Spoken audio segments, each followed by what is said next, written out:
Maka ada abang-abang senior-senior tu bilang ke saya, sampai hari ini tak bisa saya melupakan cakap dia. Jadi kata dia, Zul Hendri Rais tu tak selesai besok kuliahnya tu dah katanya. Dia sibuk talaki tarikh. Namanya talaki, Pak. Mengaji dengan masyaikh tu talaki. Saya dalam satu hari 14 kitab saya mengaji dengan syekh saya.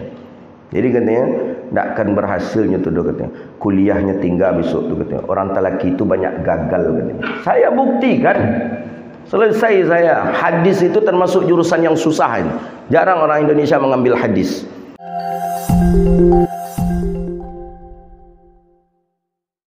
Kami dulu LC itu kan dari situ. Apa tu Labu Cino katanya. Jadi kalau ada ustaz Labu Cino balik katanya lah, tu nanti berubah gitu tu katanya. Mama masih ingat kecil-kecil dulu. Jadi memang ustaz-ustaz LC ni dari dulunya sudah banyak merubah orang. Orang berkunut tak berkunut jadi. Orang baca bismillah hilang baca bismillah di masjid tu. Orang berzikir jahar hilang. Maka saya masih ingat dulu guru saya tak percaya dia kalau saya ke Mesir ini. Padahal situ gudangnya ilmu. Para ulama-ulama yang mengarang-arang kitab keseluruhannya itu dari Mesir. Apalagi Al-Azhar sudah berumur 12 abad. Kullu azhar, ada istilah dalam kitab Idhahul Mubham itu. Kullu azhar alimun. Setiap yang alumni, setiap tamatan azhar pasti alim. Walaysa alim kullu walaysa kullu alim azhari. Dan tidak pula setiap yang alim itu al-azhar. Ya betul, ada juga yang tidak al-azhar, tapi mayoritas hampir para ulama alim dunia azhar. Tapi yang balik-balik yang membuat Labu Cino itu yang bermasalah. Itu bermasalah. Ketika orang di kampungnya ada kenduri kematian, tak ada lagi, hilang. Ada orang hilang. Jadi saya awal balik, saya kelas setingkat 3, saya jumpai guru saya. Kata beliau tes lah saya dengan beberapa ilmu. Katanya, nah, jadi yang LC yang balik selama ni apa nak macam awak, kata dia. Anda tahu betul dia buaya ke mananya pergi mengaji, kata mungkin berkawan je Firaun mungkin, kata dia. Kawan mana ngaji kamu sampaikan. Memang saya lihatkan ni sanad saya, ni bukti saya mengaji di Mesir, ni sanad saya. Ni buktinya. Yang lain-lain tu apa tak ada? Ya, tanyalah ke mananya mengaji. Di Mesir tu enak. Nak internet enak, nak main-main ke Sungai Nil enak, nak memancing ke Sungai Nil seminggu, buat mukhayam, buat kemah lama. Nak ada orang tua, nak ada dan sana, nak ada. Nak mengapo je kehidupan kita bebas. Nak jadi Firaun bisa, nak jadi Nabi Musa bisa. Jadi kata beliau rahimahullah, dah meninggal beliau. Jadi kata beliau, sebanyak kau nak pulang kata beliau. Dari Timur Tengah tu membuat gelar banyak, nak pernah menengok ada sanad, kata beliau. Saya buktikan. Bukti kita mengaji, kita punya sanad. Bapak-bapak bukti mengaji dengan saya punya sanad kan? Ada sanad kitab, ada sanad hadis. Itu tanda kita mengaji. Kalau orang nak mengaji, mana sanad? Bagaimana dia membuktikan dia pernah belajar? Bagaimana dia membuktikan dia punya sanad?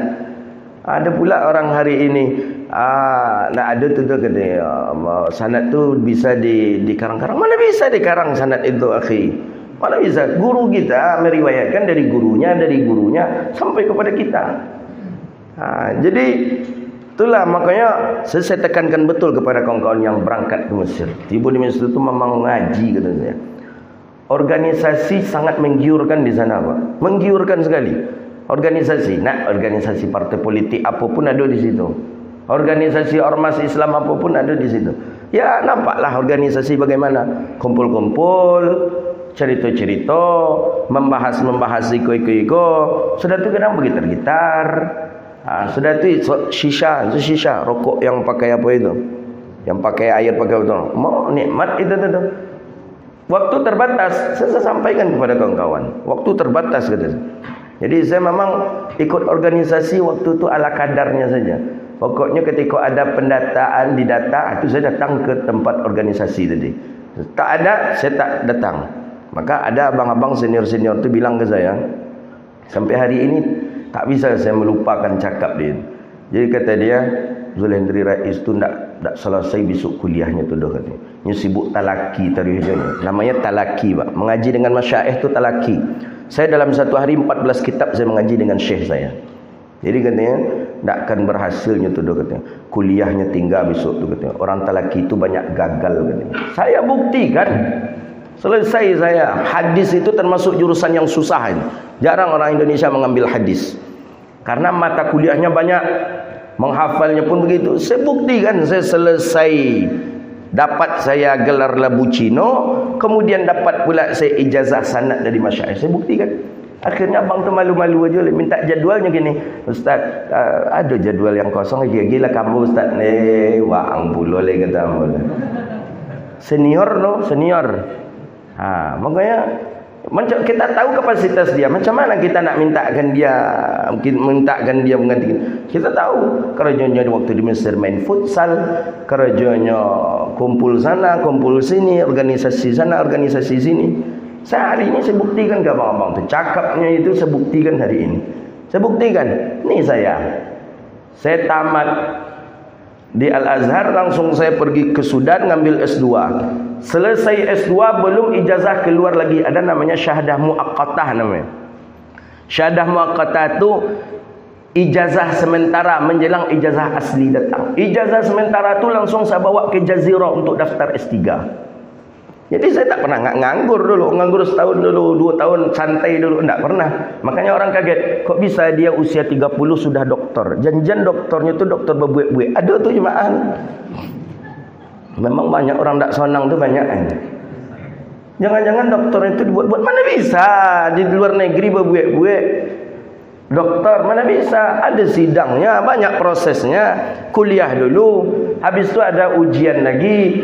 Ujian itu mulai dari ujian disebut dengan proposal tesis, judul baru, sampai mukaddimah judul harus diujikan lagi, sampai ke masuk daftar isi diujikan, baru masuk ke isinya. Bukan sembarangan itu. Luar negeri itu.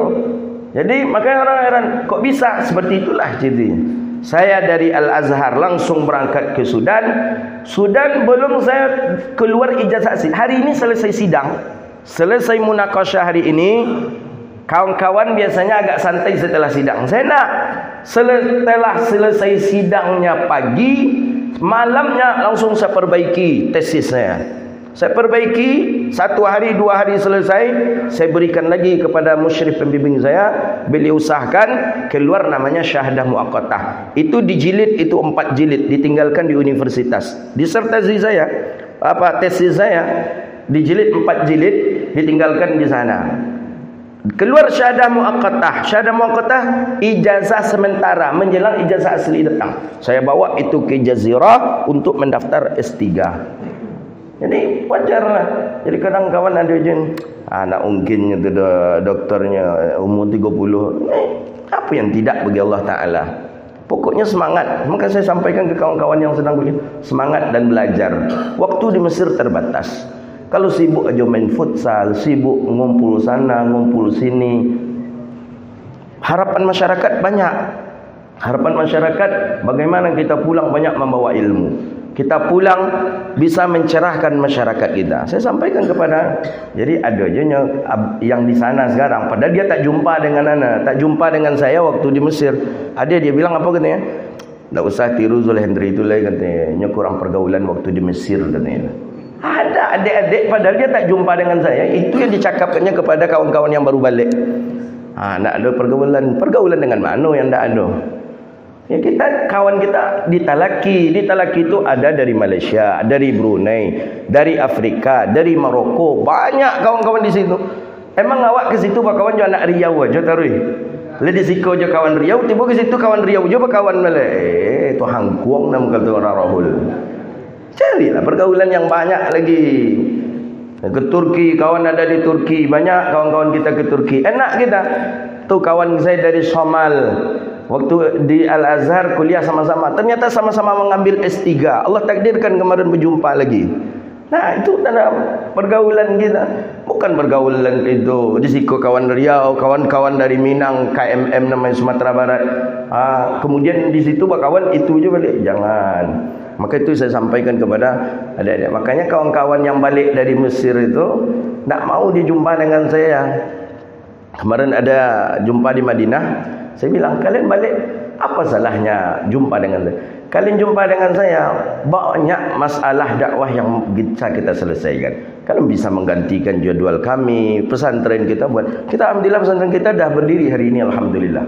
Banyak para muhsinin, orang-orang baik mengantarkan sedekahnya, infaknya. Alhamdulillah.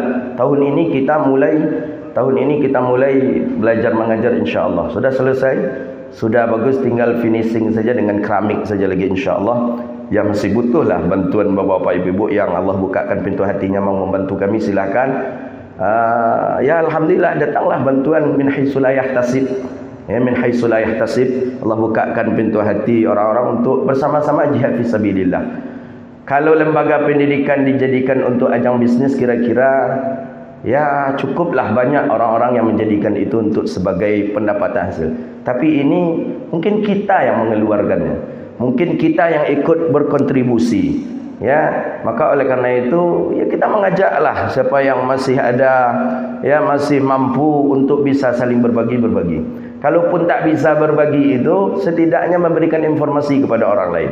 InsyaAllah kita tahun ini kita buka, siapa yang ada memiliki anak cucu silahkan direkomended yang seperti yang saya sampaikan kemarin. Apa visi misi kita? Kita ingin anak kita ini betul-betul memahami dan tidak separuh-separuh. Hari ini kan banyak kawan-kawan kita, ini separuh dia kuasai ilmu umum, ini begini pula.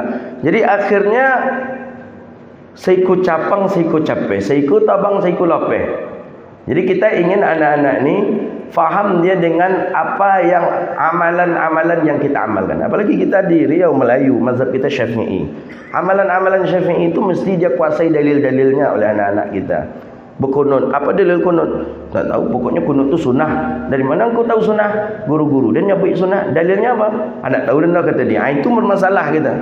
Jadi kita titipkan dalil-dalil kepada mereka. Kita masukkan kepada mereka pemahaman-pemahaman Qur'annya, hadisnya, ya tentu dengan akhlaknya. Akhlak itu paling penting.